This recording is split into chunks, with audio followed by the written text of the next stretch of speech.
Hallo, mein Name ist Annalena Duberschütz und im heutigen Video zeige ich euch, wie ihr diese wunderschöne Drehkarte machen könnt. Guck mal, da oben taucht mal unterschiedlicher Text auf.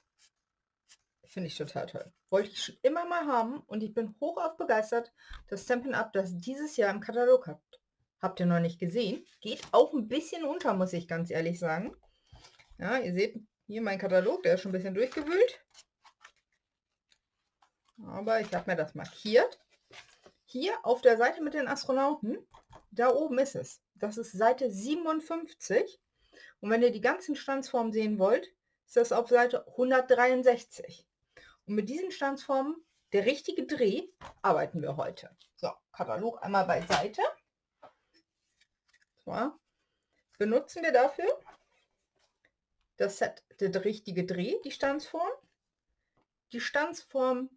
von den Sukkulenten und das neue Stempelset Kreative Tage. Da habe ich schon so viel mitgemacht. Ich bin echt begeistert, dass es das mal auf Deutsch gibt. Haben sie wirklich gut gemacht. So, als Farben Heideblüte, Minzmakrone und das neue Fräsienlila. Blending Pens brauchen wir. Und die Klammern, die Spreizklammern gibt es auch im Katalog. Weiß und schwarz, rund und eckig. Legen wir erstmal beiseite. Fangen erstmal mit der Grundkarte an. So, die lege ich hier ein bisschen nach oben. Ihr braucht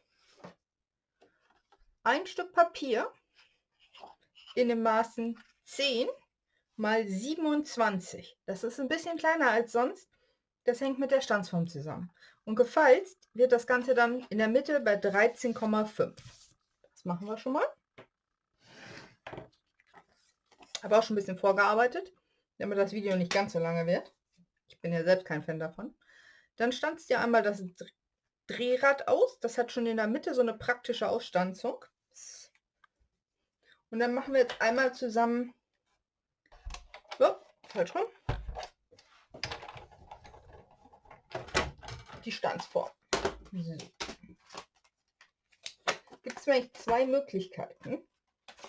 Weil, wartet, wollen ja auch dieses Loch hier oben haben. So, das ist die Form. Ihr könnt die einfach einmal so hier reinlegen. Einmal kräftig durchnudeln. Das Knacken ist nicht schlimm. Bisher ist noch nichts kaputt gegangen bei mir. Es klackt nur freundlich. So. Form fertig. Schon gleich hier seitlich. Falsch gezeigt. Da mit dem Loch. Da das Loch. So.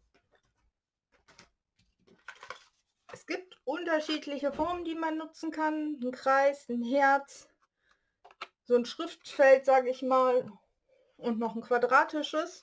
Wartet. Na, quadratisch nicht. So eins hier. Und ansonsten sind echt viele Sachen dabei. Hier ist das Drehrad, das haben wir ja schon ausgestanzt. Kleine Wolken, Sterne, wenn man irgendwo ein paar Punkte hinstanzen möchte einfach. Und Pfeile, noch mehr Herzen. Ein kleiner Schriftzug. Ist also wirklich echt viel dabei, muss ich sagen. So, wir nehmen den Kreis. Der Kreis hat hier sowas zum Anlegen, sage ich mal. Ein kleiner Kreis.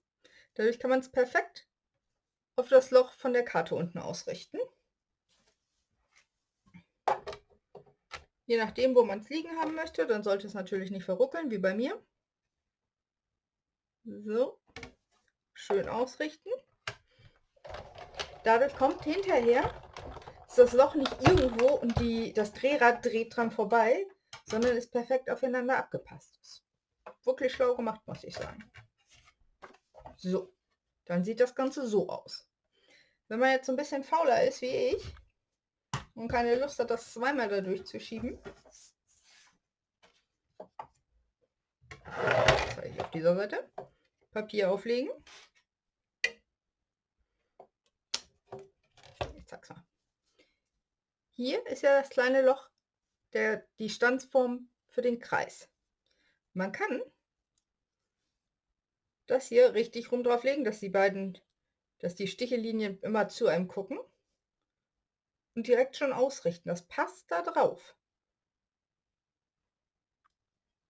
Bisschen leichter, man dreht es um und schiebt es dann einfach hier drunter. Da hat man gehört, hat ein bisschen eingerastet. So, ich möchte meins dann hier ausgerichtet haben. Ich habe das ausprobiert. Das macht nicht mehr Abdrücke, als wenn man das nacheinander macht. Und man muss es nur einmal durchschieben. Ups. Ja, das Knacken, ich weiß.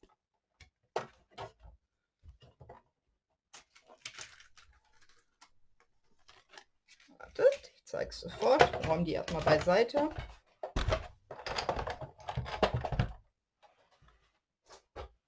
Und dann sieht man es besser. So, in einem ausgestanzt. Jetzt ist das hier unten natürlich nicht durch, weil es durch zweimal durch musste, aber das kann man ganz schnell rausnehmen. Und es ist genau wie bei dem anderen schön angeordnet. Wir gucken mal, ob die Kamera das schafft. Heute schafft es nicht. Man hat es halt in einem durch. Man kann es auch in zweimal durchschieben. Geht genauso. Man muss es nur ausrichten. So. Dann, haha, jetzt habe ich so schön meine Karte weggeräumt.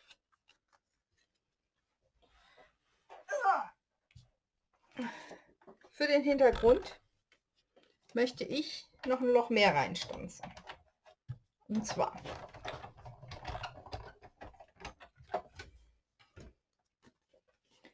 nehme ich dafür meine Vorlage, gucke, wo ich sie ungefähr haben möchte. Das Maß seht ihr jetzt, haben wir deshalb ein bisschen kleiner, 27 x 10 gewählt, weil dieser Ausschnitt auch ein bisschen kleiner ist. So möchte ich sie ungefähr haben. Und den Kreis hier markiere ich mir einmal mit einer Bleistiftlinie. Ist nicht schlimm, die ist gleich mal weg. Ich mit meinen dicken Fingern brauche ein bisschen mehr Luft zum Drehen. Und deshalb nehme ich hier die Kreisstanze, die wir gerade auch schon hatten, richte die hier an dem angezeichneten Kreis aus. Der kann ein bisschen abgedeckt sein.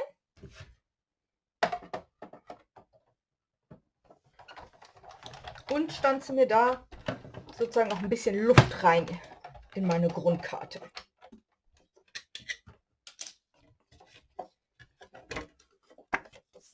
So, sieht ein bisschen angefressen an der Stelle aus, aber ich kann es nachher besser drehen. Sehen wir dann nachher. Jetzt räumen wir es aber weg.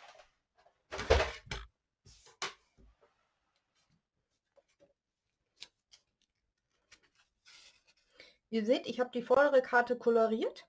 Das machen wir jetzt einmal zusammen im Schnelldurchgang. Dafür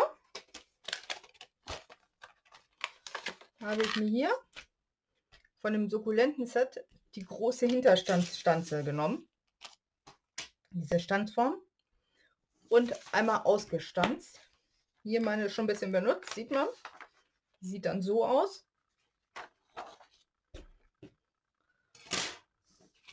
Und da lege ich jetzt einfach mein Deckblatt drauf. Fixiere das oben und unten mit Washi-Tape, dass es schön dran ist. Und dann gehe ich da mit den Blending Pens, die haben wir ja auch noch nicht so lange. Je nachdem, wie ich das haben möchte, drüber und koloriere das hier so ein bisschen.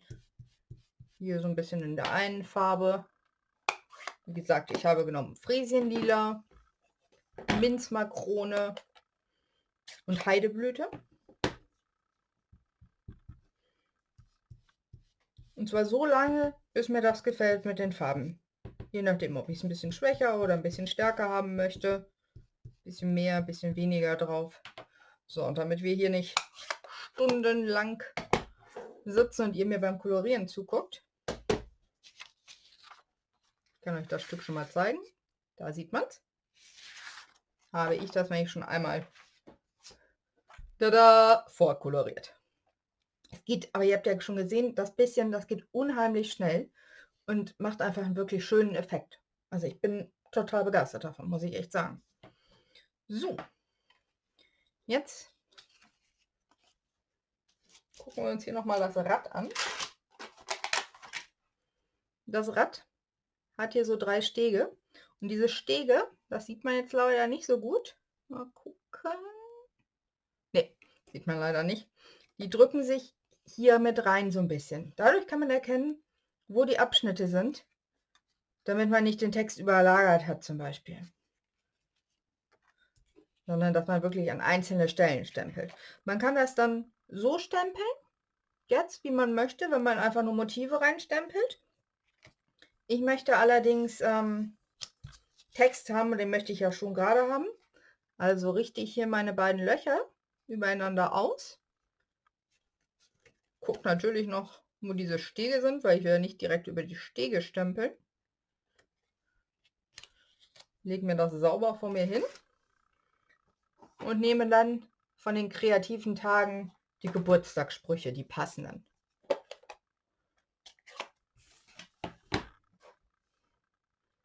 So, fangen wir mal an. Grund zum Feiern. Dann drehe ich sozusagen. Gucke, wo der Steg ist. Ne? Richte es wieder aufeinander aus.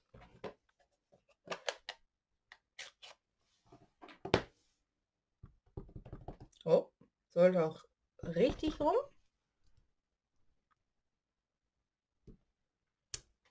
Ja, sehr schön. Schöner Vorführeffekt. Hat natürlich nicht hingehauen so richtig. Ich gucke mal, dass ich das jetzt noch so halbwegs... Boah, der Geburtstag ist jetzt ein bisschen fetter. Deshalb lieber noch nicht zusammenkleben. Seht ihr, 2 sind schon. Gucken, hier ist mein Steg. Ein bisschen aus dem Bild gedreht. Und ich habe jetzt zum Stempeln der Sprüche dieselben Farben genommen wie fürs Kolorieren, damit das schön Ton in Ton bleibt einfach.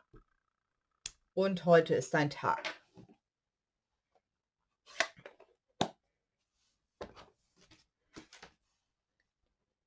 Dann eine von diesen Spreizklammern anspreizen. Die beiden Teile zusammen machen, wenn sie sich auseinander ausrichten lassen würden. So.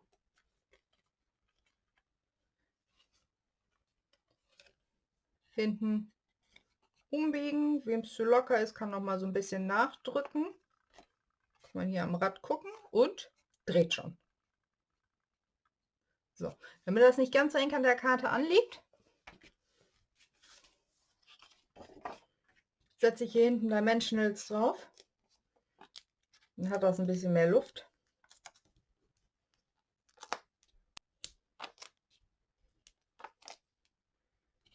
Ich finde, mit so einer Drehkarte kann man, also erstmal, die ist wirklich schnell gemacht. Wenn ich dran denke, wie ich die früher von Hand einzeln gemacht habe und geguckt habe, dass ich es aufeinander ausgerichtet habe, kann man überhaupt nicht mehr vergleichen. Das geht hiermit so schnell.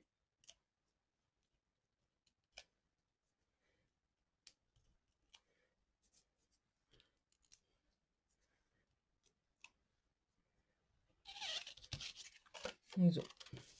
Hier ist meine angefressene Karte. Dann gucke ich, wie ich mir die vorhin ausgerichtet haben wollte. Links, oben, rechts, unten. Festgeklebt, dann bleibt es jetzt so. Ein bisschen Rand. So. Und wenn man sie jetzt hält, hat man hier mehr schön das Rad zum Drehen. Dadurch habe ich Luft gelassen. Hier ist die erste. Dafür habe ich hier den Pfeil draufgeklebt, den es gibt. Ist aber für mich mit meinen dicken Fingern ein bisschen schwieriger zu drehen.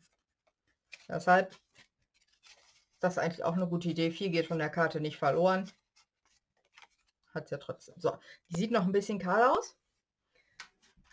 Deshalb habe ich von den Sukkulenten mir hiervon das noch ausgestanzt. Dieses Hängegrün und klebe das dann noch mit drauf. So.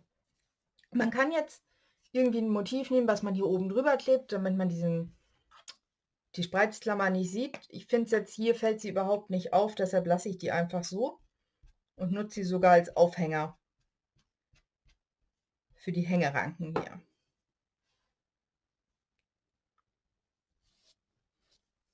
Da habe ich auch Minzmakrone genommen, damit da noch ein bisschen Farbe reinkommt. Gartengrün müsste das sein, das lag noch auf meinem Schreibtisch, ganz ehrlich. Das Stück. Sieht für mich aber nach Gartengrün aus. Na, komm, kleben. So. Und das letzte schneiden wir einmal durch und kleben eins links und eins rechts hin.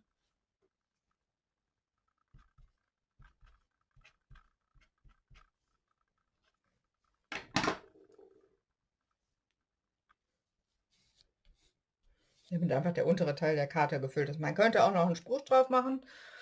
Habe ich jetzt sein gelassen, einfach weil ich ja oben schon die Sprüche habe. Wenn man jetzt aber oben Motive reinklebt, so wie im Katalog, mit den kleinen Astronauten zum Beispiel, kann man unten noch einen schönen Spruch drüber kleben.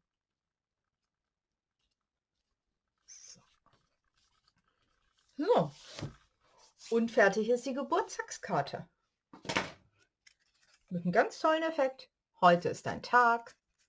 Grund zum Feiern. Schönen Geburtstag. So, ich zeige die noch mal ein bisschen höher. Dann sieht man auch die Schattierung, die ich gemacht habe.